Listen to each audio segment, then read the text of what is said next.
எங்கள் சுவிசேஷம் உங்களிடத்தில் வசனத்தோடு மாத்திரமல்ல, வல்லமையோடும் பரிசுத்த ஆவியோடும் முழு நிச்சயத்தோடும் வந்தது. பாருங்க, சுவிசேஷம் கிறிஸ்துவின் உபதேசம் என்றாலே வெறும் வசனம் மட்டும் கிடையாது, வல்லமையும் உண்டு. வார்த்தை மாத்திரம் கிடையாது, அற்புத அடையாளங்களும் அபிஷேகமும் உண்டு. பாருங்க, ஒரு சில சபைகள்ல வசனத்துக்கு மாத்திரம் முக்கியத்துவம் கொடுப்பாங்க. வேதாகம ஆராய்ச்சி, வசனங்களை அலசி ஆராய்ச்சி பார்ப்பது, மனப்பாடம் செய்வது, கிராஸ் ரெஃபரன்ஸ் சொல்வது, வசனத்துல ரொம்ப ஸ்ட்ராங்கா இருப்பாங்க. ஆனா ஆவியானவருடைய வல்லமைக்கு அதிக முக்கியத்துவம் கொடுக்க மாட்டாங்க ஒரு சில சபைகள்ல. இன்னும் ஒரு சில சபைகள்ல வல்லமைக்கு அதிக முக்கியத்துவம் கொடுப்பாங்க. அபிஷேகம், அந்நிய பாஷை, சுகமாக்குதல், பிசாசுகளை துரத்துதல், அற்புத அடையாளங்கள், இப்படிப்பட்ட காரியங்களுக்கு அதிக முக்கியத்துவம் கொடுப்பாங்க. ஆனா வார்த்தைக்கு அதிகமா முக்கியத்துவம் கொடுக்க மாட்டாங்க. பாருங்க, அப்ப சுவிசேஷம் கிறிஸ்துவின் உபதேசம் என்பது இப்படி பிரித்து தனித்தனியாக செயல்படுவது அல்ல. கிறிஸ்துவின் உபதேசம் என்றாலே, சுவிசேஷம் என்றாலே வார்த்தையும் உண்டு, வல்லமையும் உண்டு. இயேசு கிறிஸ்துவோடைய ஊழியத்தை குறித்து கூட நாம் மார்க் 1ஆம் அதிகாரம் 39ஆம் வசனத்திலே வாசிக்கும் பொழுது, அவர் பிரசங்கம் பண்ணி கொண்டும் பிசாசுகளை துரத்தி கொண்டும் இருந்தார். அவருடைய ஊழியம் என்ன ஊழியம் அப்படின்னா, பிரசங்கம் பண்ணி கொண்டு பிசாசுகளை துரத்தி கொண்டும் இருந்தார்.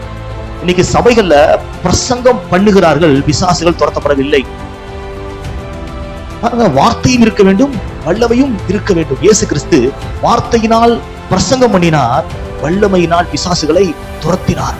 வார்த்தையும் வல்லமையும் சேர்ந்துதான் சுவிசேஷம், கிறிஸ்துவின் உபதேசம். லூக்கா 13ஆம் அதிகாரம் 31, 32 ஆகிய வசனங்களை வாசித்து பாருங்களேன். அந்த நாளிலே சில பரிசேயர் அவரிடத்தில் வந்து, நீர் இவ்விடத்தை விட்டு போய்விடும், ஏரோது உம்மை கொலை செய்ய மனதாய் இருக்கிறான் என்றார்கள். ஏரோது உம்மை கொலை செய்ய மனதாய் இருக்கிறான் என்றார்கள். பரிசேயர்கள் வந்து இயேசுவினிடத்திலே சொல்லுகிறார்கள், நீங்க வந்து எருசலேம் விட்டு என்ன பண்ணிருங்க, போயிருங்க, இங்க இருந்து ஊழியம் செய்யாதீங்க அப்படின்னு சொல்லும் பொழுது இயேசு என்ன சொல்றாரு பாருங்க. அதற்கு அவர் இயேசு, நான் இன்றைக்கும் நாளைக்கும் பிசாசுகளை துரத்தி வியாதி உள்ளவர்களை சுஸ்தமாக்கி 3ஆம் நாளில் நிறைவடைவேன். அப்ப இயேசு கிறிஸ்துவினுடைய ஊழியம் முழுவதுமே எப்படி இருந்தது அப்படின்னா, உபதேசம் மாத்திரமல்ல, பிசாசுகளை துரத்தி கொண்டு பிணியாளிகளை சுஸ்தமாக்கி கொண்டுதான் இருந்தார். எது வரைக்கும்? கல்வாரி செல்வதற்கு அந்த கடைசி நாள் வரைக்கும் அவர் அப்படிதான் செஞ்சுக்கிட்டு இருந்தார். அவருடைய ஊழியமே ஹீலிங்ஸ் அண்ட் டெலிவரன்ஸ் மினிஸ்ட்ரி. அப்போஸ்தலர் 10ஆம் அதிகாரம் 38வது வசனம் சொல்லுது, நசரேயனாகிய இயேசுவை தேவன் பரிசுத்த ஆவியினாலும் வல்லமையினாலும் அபிஷேகம் பண்ணினார். தேவன் அவருடனே கூட இருந்தபடியினாலே அவர் நன்மை செய்கிறவராயும் பிசாசின் வல்லமையில் அகப்பட்ட யாவரையும் குணமாக்குகிறவராயும் சுற்றி திரிந்தார். இயேசுடைய ஊழியமே healings, not only preaching, healings and deliverance சேர்ந்துதான் இருந்துச்சு. அப்ப வார்த்தையும் வல்லமையும் என்ன பண்ண முடியாது, பிரிக்க முடியாது. பாருங்க, இன்னைக்கு பாருங்க, அப்போஸ்தலர்களை போல ஊழியம் செய்ய வேண்டும் என்று எழுப்புதலுக்காக ஜெபிக்கிறாங்க. அப்போஸ்தலர்கள் காலத்துல செய்யப்பட்ட ஊழியம் போல இந்த கடைசி காலத்துல ஊழியம் சபைகள்ல எழுப்பி செய்யணும்னு ஜெபிக்கிறாங்க.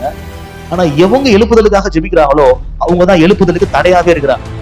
ஏன்னா இவங்க ஜெபிக்கிறதுக்கு கர்த்தர் பதில் கொடுக்குறாரு. இவங்க நினைக்கிற ஆள ஆண்டவர் எழுப்புறது இல்ல, நினைக்காத ஆளை எழுப்புறாரு. அவங்க என்ன எதிர்பார்க்கறாங்கன்னா, நம்ம குடும்பத்துல நம்ம மகனை, நம்ம மருமகனை, நம்ம மகளை அப்படி எழுப்புவாங்க அப்படின்னு ஜெபிக்கிறாங்க. ஆனா அங்க இருந்து இல்லாம வேற ஏதோ ஒரு இடத்துல இருந்து ஒரு சிறியவனை, எளியவனை, புழுதியில கிடக்கிறவன, குப்பையில கிடக்கிறவன கர்த்தர் அப்போஸ்தலனை போல எழும்பி வல்லமையா பயன்படுத்துகிறாரு. அதனால அவங்களுக்கு தாங்க முடியல.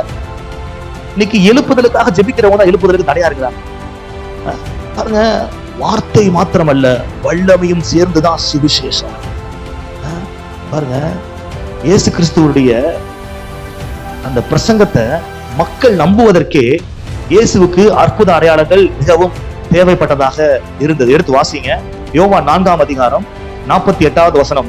அப்பொழுது இயேசு அவனை நோக்கி, நீங்கள் அடையாளங்களையும் அற்புதங்களையும் காணாவிட்டால் விசுவாசிக்க மாட்டீர்கள் என்றார். நீங்கள் அடையாளங்களையும் அற்புதங்களையும் காணாவிட்டால் விசுவாசிக்க மாட்டீர்கள். அப்ப அடையாளங்களையும் அற்புதங்களையும் கண்டால் விசுவாசம் வரும். பாருங்க, ரோமர் 10:17 சொல்கிறது, தேவனுடைய வார்த்தைகளை கேட்பதினால் விசுவாசம் வரும். Faith comes by hearing, hearing by the word of God. ரோமர் 10:17 சொல்கிறது.